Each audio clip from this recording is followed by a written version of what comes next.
Heldur mei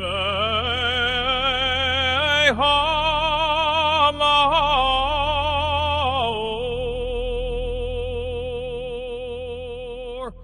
In the 6th century, under the confused auspices of the last of the Merovingians, cenobites, probably from the east where distant Carolingian basilicas were established on a modest promontory.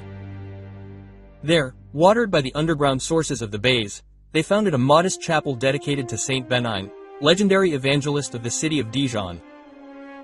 The first stones, hastily laid, already echoed in the Latin style while on the surface rose the outline of a cloister. Gradually, the abbey experienced discreet growth, becoming a subsidiary priory, a hospice for travelers, a monastic school.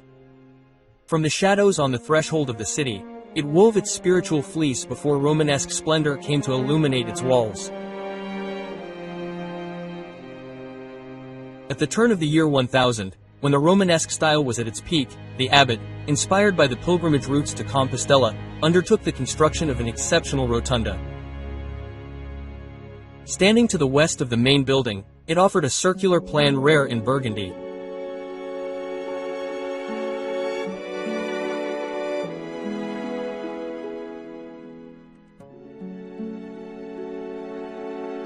"12 columns, perhaps an allusion to the 12 apostles, support a dome whose vault rises like the open palm of a hand reaching out to God." Visitors, initially surprised by this enclosed space, soon surrender to the gentle symphony of the semicircular arches. The light, filtered through small high windows, rests like a moving halo on the paving, brushing the capitals on which can be read antelopes and hybrid figures, silent witnesses to the dreaming craftsman. Beneath the rotunda, dug into the clay soil, the crypt stretches out in a mysterious ambulatory. This is where the relics of Saint Benigne and his companions rest, under the veil of time.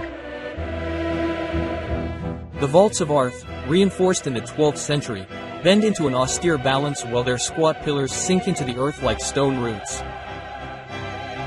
The silence is palpable. Each step awakens an ancient echo like a murmur of buried prayer. Here, darkness itself becomes matter in the half-light and almost carnal presence.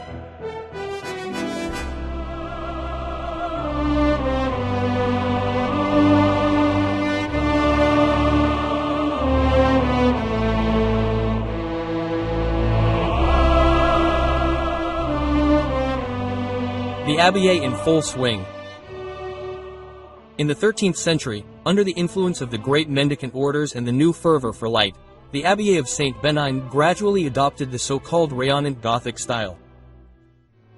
The stained glass windows were enlarged, the triforums lightened, and a western facade with 2 towers was sketched out. However, the project was never completed due to financial crises and episcopal conflicts. In the cloister, the scriptoriums were filled with copyists and miniaturists.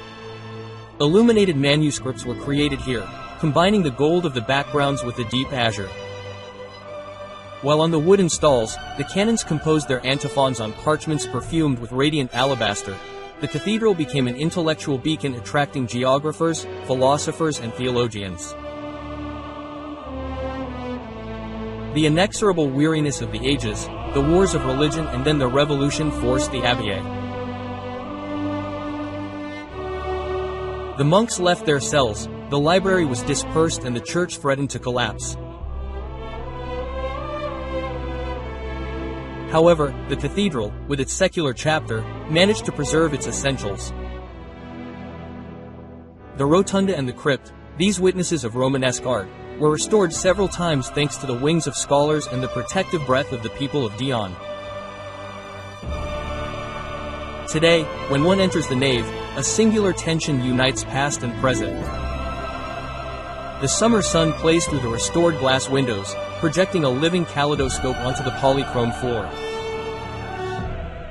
One can almost hear the sound of monastic antiphons in the air and understand that the stone, far from being an inert object, is an open book, readable by those who have listened to it.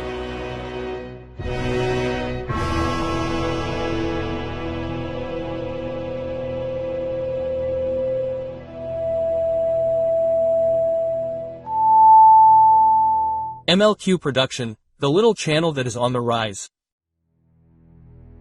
Allor may hamor